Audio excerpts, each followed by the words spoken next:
Hello everyone, आज हम महान व्यक्तित्व का पाठ 5 पढ़ेंगे, महाभारत काल के महर्षि। तो आइए शुरू करते हैं। आपने महाभारत का नाम सुना होगा। महाभारत की कथाएं अत्यधिक लोकप्रिय हैं, बहुत प्रसिद्ध हैं।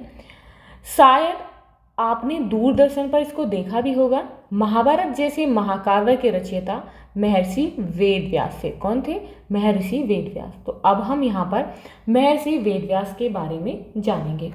महर्षि वेदव्यास का जन्म यमुना नदी के किनारे एक छोटे से द्वीप में हुआ था।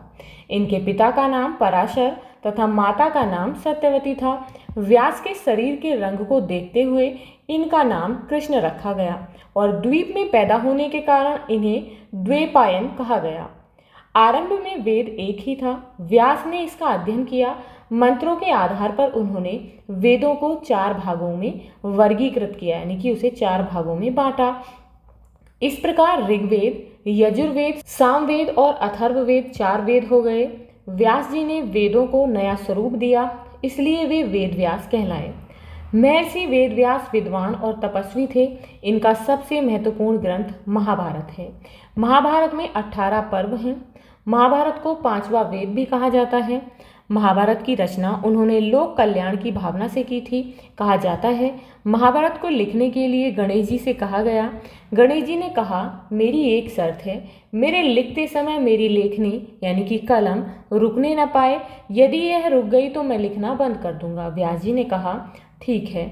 उन्होंने इस तरह के श्लोक बोले कि जितनी देर में गणेश जी श्लोक को समझ करके लिख कर पाते, उतनी देर में व्यास जी अगला श्लोक सोच लेते।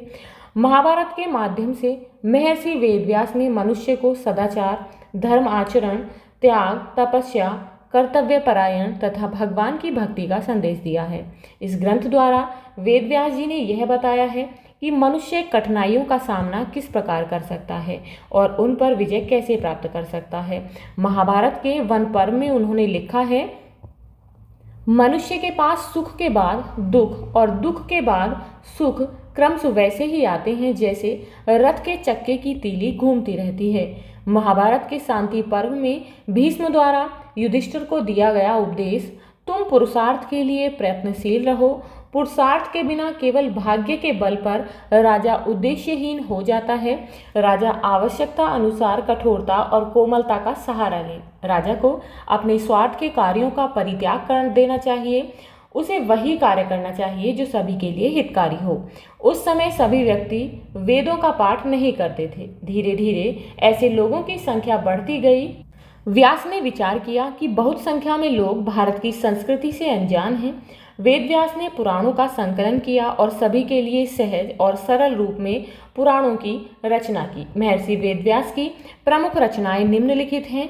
महाभारत, 18 पुराण तथा वेदांत दर्शन। अष्टादश पुराणेषु व्यासस्य वचनद्वयं परोपकारः पुण्याय पापाय परपीडनम्। 18 पुराणों में व्यास जी के द्वारा 2 महत्वपूर्ण बातें बताई गई हैं। परोपकार से पुण्य एवं दूसरों को पीड़ित करने से पाप की प्राप्ति होती है। अब यहाँ पर हम महर्षि सुपंच सुदर्शन के बारे में जानेंगे। महाभारत काल में ही महर्षि वेदव्यास के साथ महर्षि सुपंच सुदर्शन का भी नाम लिया जाता है। वे एक वैष्णव संत थे।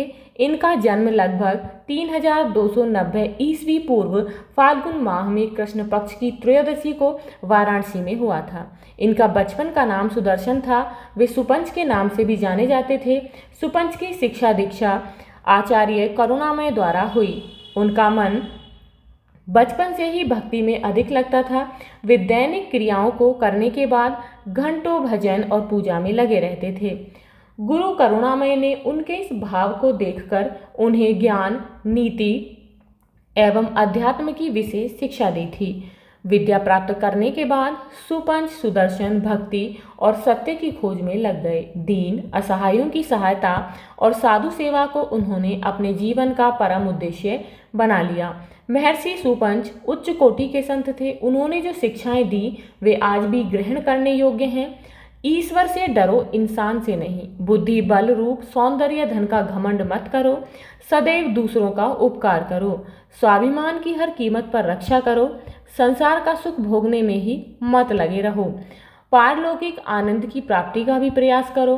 महर्षि सुपंच सुदर्शन के आराध्य देव श्री भगवान श्री कृष्ण थे। इनका सारा जीवन परोपकार को समर्पित था। दीन दुखी व असहाय जन उनके पास शरण पाते थे। महर्षि सुपंच सुदर्शन का आश्रम इटावा जनपद के पंचनदा टीले पर स्थित है। तो ये था आपका लेसन 5 महाभारत काल के महर्षियों के बारे में हमने इस पाठ में जाना। आई होप आपको समझ आ गया होगा। तो मिलते हैं नेक्स्ट वीडियो में इस लेसन के क्वेश्चन आंसर्स के साथ। If you like this video, please like and share, and if you are new on this channel, please subscribe the channel. Thank you.